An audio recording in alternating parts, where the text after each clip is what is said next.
الحمد لله رب العالمين والصلاة والسلام على سيد المرسلين اما بعد فاعوذ بالله من الشيطان الرجيم بسم الله الرحمن الرحيم الصلاة والسلام عليك يا رسول الله وعلى آلك واصحابك يا حبيب الله الصلاة والسلام عليك يا نبي الله وعلى آلك واصحابك يا نور الله۔ آج ایک بڑا ہی عجیب و غریب بھی اور دردناک واقعہ بھی ہے۔ نبی پاک علیہ السلام سے ہم سب کو بے انتہا محبت ہے اور یہ ایمان کی جان ہے۔ نبی پاک سے محبت نہیں تو ایمان بھی کمپلیٹ نہیں ہوتا، اور جب نبی پاک علیہ السلام کو تکلیف پہنچے یا نبی پاک علیہ السلام کو کسی طرح کی کوئی ایذا پہنچے تو یقیناً جب امتی اس کو پڑھتا ہے سنتا ہے تو دل پر بھی تکلیف ہوتی ہے۔ ایک ایسا ہی واقعہ جس میں ہمارے آقا علیہ السلام کو تکلیف پہنچائی گئی، نبی پاک علیہ السلام پر جادو کیا گیا۔ ناظرین، آج یہ واقعہ ہم سنیں گے اور یہ قرآنی واقعہ ہے اور اس کے ذریعے بہت ساری باتیں بھی سنیں گے۔ جادو کے بارے میں بڑے مسکنسیپشن ہیں لوگوں کے ذہنوں میں، اور سمجھتے ہیں کہ جادو توڑ کرنے کے لیے بڑے عجیب و غریب عمل کرنے پڑیں گے، بڑے گناہوں والے کام کرنے پڑیں گے، اللہ کی ناراضگی والے کام بھی لوگ کرنے کے لیے تیار ہو جاتے ہیں، حرام اور ناجائز کام کرنے کے لیے تیار ہو جاتے ہیں اور سمجھتے ہیں کہ اس سے جادو سے بچا جا سکے گا۔ البتہ جادو کروانے کے لیے بھی لوگ بڑے ہی ناجائز اور حرام کام کرتے ہیں جو کہ جہنم میں لے جانے والے کام ہوتے ہیں۔ اللہ مجھے اور آپ کو ہمیشہ جادو ٹونے آصف سے محفوظ رکھے، ہر قسم کی بلاؤں سے محفوظ رکھے، اور آج قرآن کے ذریعے سمجھیں گے کہ جادو کا علاج کیا ہے، جادو ہو جائے تو بچا کیسے جا سکتا ہے، اور نبی پاک علیہ السلام پر جب جادو ہوا تھا، جادو کرنے کی کوشش کی گئی تھی، اس کا نتیجہ کیا نکلا۔ ناظرین، توجہ کے ساتھ آپ نے سلسلے میں شامل رہنا ہے۔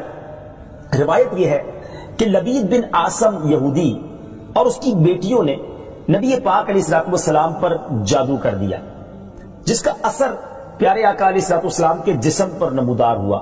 طبیعت شریف جو ہے وہ کچھ ناساز ہونے لگی، آپ کے قلب، آپ کی عقل مبارک اور آپ کے اعتقادات پر کوئی اثر نہ ہوا، صحت مبارک پر تھوڑا سا اثر ہوا۔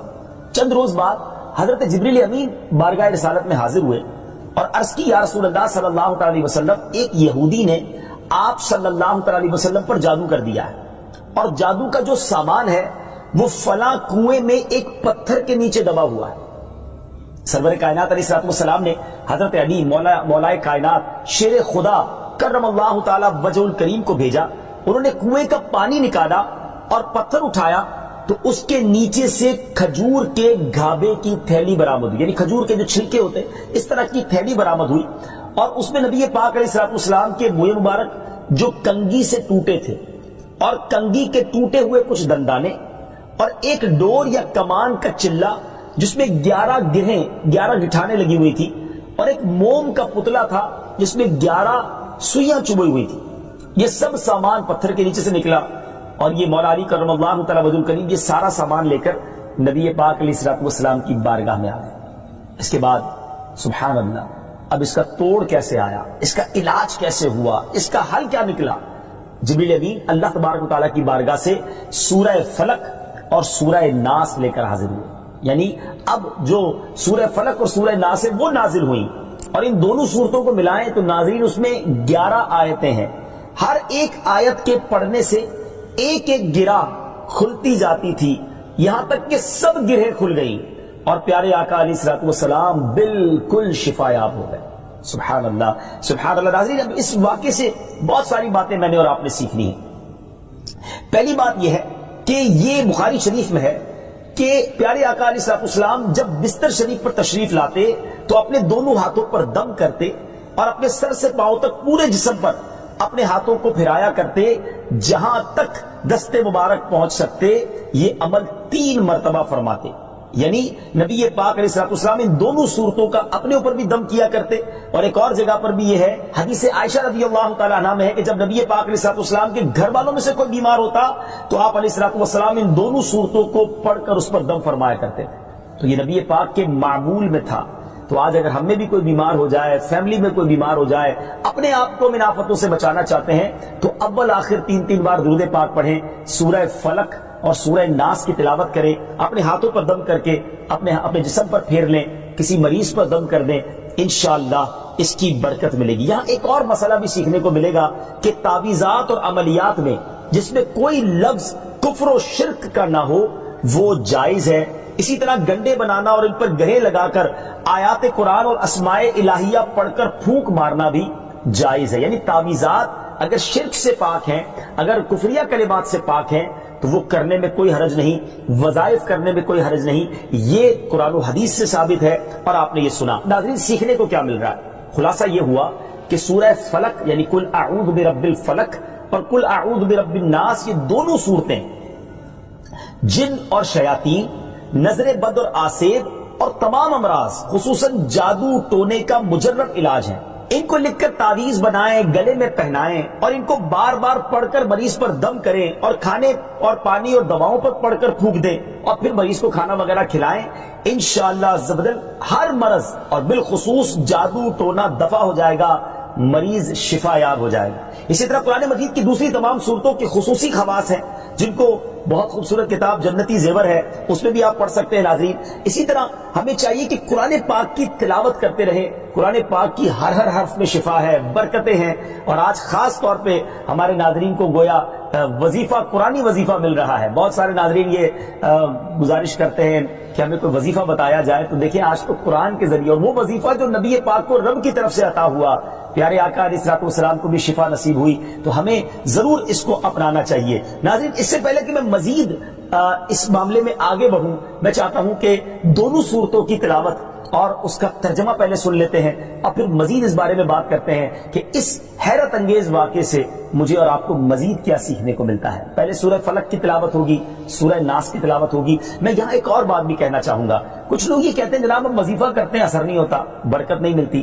پہلے یہ چیک کر لیں کہ آپ کے مخارج ٹھیک ہیں، آپ تلاوت صحیح مخارج کے ساتھ کرتے ہیں۔ تو اب جو تلاوت آپ سنیں گے نا، تو اس میں یہ بھی چیک کر لیں کہ آپ کیا اسی طرح کے تلفظ کے ساتھ پڑھتے ہیں، اور اگر مسٹیک کر رہے ہیں تو قرآن پاک صحیح طریقے سے پڑھیے، پھر دیکھیے اس کی کیسی برکتیں ملتی ہیں۔ آئیے سورہ فلق اور سورہ ناس کی تلاوت اور اس کا ترجمہ۔ قل اعوذ برب الفلق من شر ما خلق ومن شر غاسق اذا وقب ومن شر النفاثات في العقد ومن شر حاسد اذا حسد۔ تم فرماؤ میں اس کی پناہ لیتا ہوں جو صبح کا پیدا کرنے والا ہے، اس کی سب مخلوق کے شر سے، اور اندھیری ڈالنے والے کے شر سے جب وہ ڈوبے، اور ان عورتوں کے شر سے جو گروہ میں پھونکتی ہیں، اور حسد والے کے شر سے جب وہ مجھ سے جلے۔ قل اعوذ برب الناس ملک الناس الہ الناس من شر الوسواس الخناس الذي يوسوس في صدور الناس من الجنة والناس۔ تم کہو میں اس کی پناہ میں آیا جو سب لوگوں کا رب، سب لوگوں کا بادشاہ، سب لوگوں کا خدا، اس کے شر سے جو دل میں برے خطرے ڈالے اور دبک رہے، وہ جو لوگوں کے دلوں میں وسوسے ڈالتے ہیں، جن اور آدمی۔ ناظرین، سورہ فلق اور سورہ ناس کے بے شمار فضائل و برکات ہیں۔ ایک اور حدیث پاک سنیے، حضرت عبداللہ بن خبیب رضی اللہ تعالیٰ عنہ فرماتے ہیں کہ ہم پر ہلکی بارش ہوئی اور اس وقت اندھیرا چھایا ہوا تھا، اور ہم پیارے آقا علیہ الصلوۃ والسلام کا انتظار کر رہے تھے کہ وہ آ کر ہمیں نماز پڑھائیں۔ پھر نبی پاک علیہ الصلوۃ والسلام ہمیں نماز پڑھانے کے لیے تشریف لائے اور ارشاد فرمایا پڑھو۔ میں نے عرض کی کیا پڑھوں؟ ارشاد فرمایا صبح و شام 3 بار قل هو اللہ احد، قل اعوذ برب الفلق اور قل اعوذ برب الناس پڑھو، ان کی تلاوت کرنا تمہیں ہر بری چیز سے بچائے گا۔ چلیں ایک اور وظیفہ مل گیا، سورہ اخلاص کو بھی شامل کر رہے ہیں، تو صبح و شام پڑھیں تو انشاءاللہ بری آفتوں سے، مصیبتوں سے، جادو ٹونے سے، آسیب سے، ان طرح کی بلاؤں سے انشاءاللہ محفوظ رہیں گے۔ ناظرین، یہاں کچھ مسائل بھی سیکھ لیتے ہیں۔ حضرت اسماء بنت امیس رضی اللہ تعالیٰ عنہ نے عرض کی یا رسول اللہ صلی اللہ تعالیٰ علیہ وسلم، جعفر کے بچوں کو جلد نظر ہوتی ہے، کیا مجھے اجازت ہے کہ ان کے لیے عمل کروں؟ نبی پاک علیہ الصلوۃ والسلام نے اجازت عطا فرمائی۔ تو سیکھنے کو یہ ملا کہ تعویذ اور عملیات جن میں کفر و شرک نہ ہو، کوئی کلمہ ناجائز نہ ہو، تو اس میں جو ہے وہ تعویذ کرنا، عمل کرنا جائز ہے، اور خاص کر وہ عمل جو آیات قرآنیہ سے کیے جائیں یا احادیث میں وارد ہوئے ہوں۔ اسی طرح چند مسائل بھی سیکھنے کو ملے۔ یہ دونوں صورتیں جو ہیں ان کے شان نزول سے ہمیں معلومات کیا ملتی ہیں۔ نمبر ایک، جادو اور اس کی تاثیر حق ہے۔ کچھ لوگ جادو کا انکار کر دیتے ہیں، یہ درست نہیں ہے۔ جادو اور اس کی تاثیر حق ہے کیونکہ قرآن میں اس کا ذکر ہے، اور نبی پاک علیہ الصلوۃ والسلام پر بھی آپ کی صحت مبارک پر اس کا اثر ہوا۔ نمبر دو، نبی کے جسم پر جادو کا اثر ہو سکتا ہے، جیسے تلوار، تیر اور نیزے کا بھی اثر ہوتا ہے۔ یہ شان نبوت کے خلاف نہیں ہے۔ ہاں، ایسا اثر نہیں ہو سکتا کہ جس سے نبوت کے متعلقہ امور میں خلل آ جائے۔ حضرت موسیٰ علیہ السلام کے مقابلے میں جادوگر بالآخر اس لیے فیل ہوئے کیونکہ وہاں جادو سے معجزے کا مقابلہ تھا، ورنہ حضرت موسیٰ علیہ السلام کے خیال پر بھی اس جادو نے اثر کیا کہ ان کو خیال ہوا کہ یہ لاٹھیاں، رسیاں چل رہی ہیں۔ نبی کریم علیہ السلام کے خیال پر بھی اسی طرح یہی اثر ہوا تھا۔ نمبر تین، جادو کو دور کرنے میں سورہ فلق اور سورہ ناس کو خصوصی تاثیر حاصل ہے۔ نمبر چار، جادو، ٹونے اور عملیات اور اثرات اور بیماریوں کو ختم کرنے کے لیے قرآن پاک کی صورتوں اور آیتوں کو استعمال کیا جا سکتا ہے، اور بخاری شریف میں سورہ فاتحہ کو اس مقصد کے لیے استعمال کرنے کا بیان موجود ہے۔ تو سورہ فاتحہ کو سورہ شفا بھی کہا جاتا ہے، تو یہ بھی شفا کے لیے بڑا مجرب اور بڑا پیارا وظیفہ ہے۔ ناظرین، یہ چند باتیں تو ہم نے اس واقعے کے متعلق سیکھی، سورہ فلق اور سورہ ناس کے کچھ فضائل بھی سنے۔ میں یہاں ایک اور بات بھی کرنا چاہتا ہوں کہ آج کل پرابلم یہ ہو گیا ہے کہ اتنے عاملین آ گئے ہیں، اتنے عمل کرنے والے لوگ آ گئے ہیں، اتنے بورڈ ہمارے شہروں اور وطن میں لگ جاتے ہیں کہ ایسا لگتا ہے ہر دوسرے آدمی پہ جن ہے یا اس پہ جادو ہو گیا ہے۔ خدارا، جھوٹے عاملین سے اپنے آپ کو بچائیے۔ اگر جینے کی تمنا ہے تو کچھ پہچان پیدا کر۔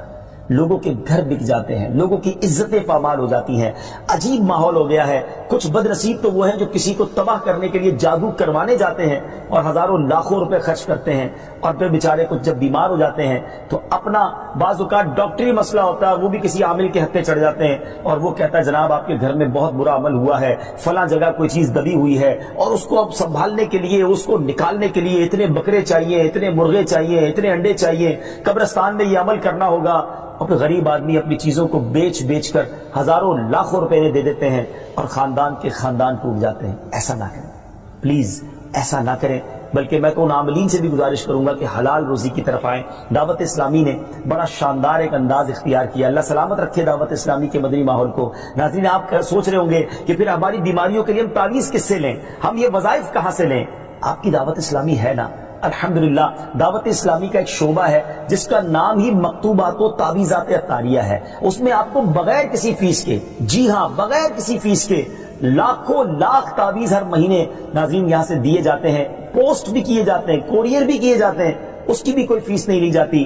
تو یہ تعویذات آپ دعوت اسلامی کے مرکز سے رابطہ کر کے لے لیجئے۔ آن لائن تعویذات کی سروس بھی موجود ہے۔ حالانکہ دعوت اسلامی کا اس ڈپارٹمنٹ پر لاکھوں کروڑوں روپے خرچ ہو رہا ہے، مگر اس لیے اس کو فری رکھا ہے تاکہ امت کے لیے آسانی ہو، دکھیاری امت جو ہے ان کے مسائل حل ہو جائیں، نہ جانے کس کی دعا لگ جائے اور ہمارا بیڑا پار ہو جائے۔ ہاں، اس میں یہ ضرور میں کہوں گا کہ وہ لوگ جو یہ پروگرام دیکھ رہے ہیں اور ان کو لگتا ہے کہ میں اس شعبے کو سپورٹ کروں، دعوت اسلامی جس شعبے میں خرچ کر رہی ہے اور نہ جانے کتنے دکھیارے مسلمانوں کی دعائیں لے رہی ہے، تو اگر آپ دعوت اسلامی کے شعبہ تعویذات عطاریہ میں سپورٹ کرنا چاہتے ہیں، اپنا ڈونیشن دینا چاہتے ہیں، تو بھی ہم سے رابطہ کر لیجئے۔ لیکن پلیز ان جھوٹے عاملوں سے اپنے آپ کو بچائیے۔ اور مجھے جو ناظرین سن رہے ہیں، ہر بندے پر جادو نہیں ہوتا، ہر بندے پر جن نہیں آ جاتا، ہر بات میں وسوسہ نہ لایا کریں، وظائف پڑھ لیا کریں۔ صبح شام یہ وظیفہ ہمیں نبی پاک نے دے دیا ہے، صبح گھر سے پڑھ کر نکلے، شام گھر پر آ کر سونے سے پہلے پڑھ لے، آیت الکرسی سونے سے پہلے پڑھ لے، اللہ نے چاہا خیر آپ کا مقدر رہے گی۔ اور مزید ضرورت ہو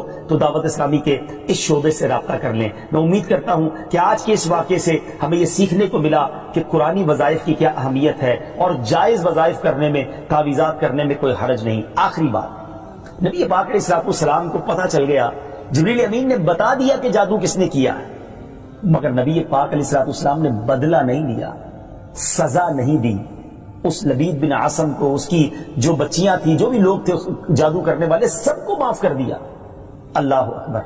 انہیں پتہ چل جاتا تھا کہ کس نے ظلم کیا ہے، پھر بھی معاف فرماتے، اور ہم شک کی بنیاد پر بدلہ لے لیتے ہیں۔ کوئی عامل کہہ دیتا ہے تمہارے گھر میں سین نام کی کوئی عورت ہے، اس نے یہ کیا ہے، اب جتنے سین نام والے ہیں سب کے ساتھ بدگمانی شروع، جب سے سب سے لڑائی شروع، سب کے بارے میں برا سوچنا شروع۔ انسان ہی سے غلطی ہوتی ہے، معافی کرنے والا ذہن رکھیے، معاف کریں گے اللہ تعالیٰ آپ کو معاف کر دے گا، رحم کریں گے آپ پر رحم کیا جائے گا۔ اللہ مجھے اور آپ کو نبی پاک علیہ الصلوۃ والسلام کی اس مبارک سیرت سے سیکھنا نصیب فرمائے کہ اگر کسی سے غلطی ہو بھی گئی ہے، کسی نے ہمارا برا چاہا بھی ہے اور پتہ بھی چل گیا ہے، تو معاف کرنا اللہ کو بڑا پسند ہے۔ مشکل ضرور ہے، دل چاہتا ہے میں بھی بدلہ لوں، لیکن مزہ بھی تو یہی ہے نا کہ دل چاہ بھی رہا ہے، غلط بھی کیا ہے سامنے والے نے اور میں بدلہ لے بھی سکتا ہوں، پھر بھی اللہ کی رضا کے لیے معاف کر دیں اور اس نیت سے معاف کریں میرے مالک میں تیرے بندے کو معاف کر رہا ہوں، تو مجھ گناہگار کو معاف فرما دے۔ اللہ کریم ضرور کرم فرمائے اور یہی اسلام کی خوبصورتی ہے۔ اللہ مجھے اور آپ کو معافی اور درگزر کا ذہن نصیب فرمائے۔